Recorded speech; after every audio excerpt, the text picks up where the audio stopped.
Okay, so we will start by identifying the longitudinal fissure. This fissure divides the left and the right brain, the two hemispheres. And we will identify the folds of the brain. Those are going to be our gyri. And then the grooves in between are going to be our sulci.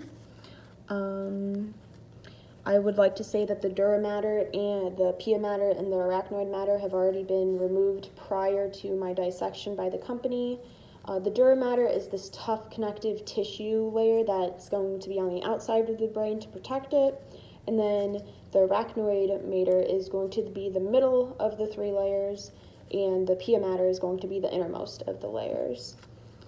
So if we flip the brain over, we can see right here, this portion, the bottom portion of an X, that is going to be our optic chiasma, and it is the crossing point for the optic nerves.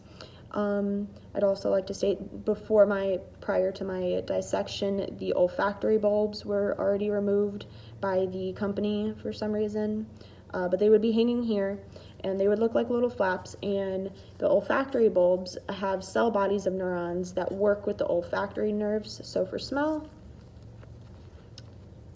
And we will take part of the brain. So we will start right here. This is going to be our spinal cord, and as we move forward, right here is going to be our medulla, and the medulla is responsible for controlling heart rate, the way we breathe, our blood pressure, and it also has these reflex centers that control like sneezing, coughing, and hiccuping.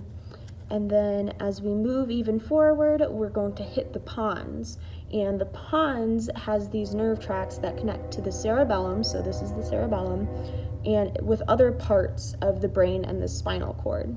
So then this is the cerebellum, this is the part of the brain, and this is going to control our balance and our muscle coordination.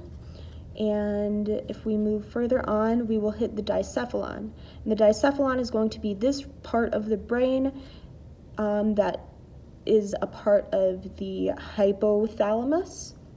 So right here, the hypothalamus is going to be responsible for regulating and maintaining our internal homeostasis. So this is with body temp, our fluids, and our appetite. And then on the upper portion is going to be the thalamus. So the thalamus is basically a sensory relay center. So the sensory nerves will enter the thalamus, and then their impulses will be sent to the according region of the brain. So right here, this little spot is going to be our pineal body, and this is an endocrine gland that's located right next to our third ventricle, and this is going to secrete melatonin, so this is controlling our sleep and awake cycle, so that's really important. So then we will move to the corpus callosum. Right here, it looks like a little swirl, and that is going to be the large band of nervous tissue that connects the two parts of our brain. And then up here, I've already pierced the septum pellucidum, but is going to be our lateral ventricles.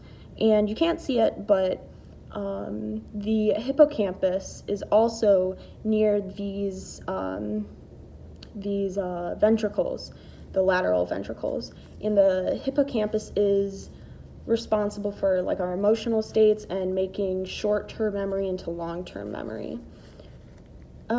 So then it's also important to note that on the bottom, the hypophysis would be hanging down from the brain if it was still attached, but it was removed.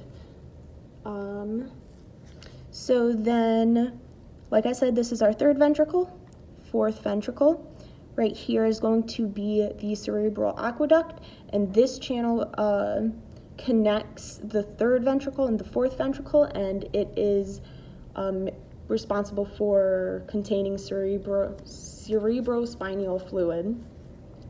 And then the choroid plexus up here is going to, it produces the cerebrospinal fluid. So then right here, the white matter is going to be our white matter, and this is bundles of myelinated axons, and it's found in the inner portions of the brain and on the outer regions of the spinal cord. And then this darker matter is going to be the gray matter. And the gray matter is in areas of the brain and spinal cord, and they have these cell bodies called dendrites. And the also unmyelinated axons, and gray matter is found in the cerebral cortex and in the inner portion of the spinal cord. So then, let's see, you can't see the cranial nerves because they were already removed. What else?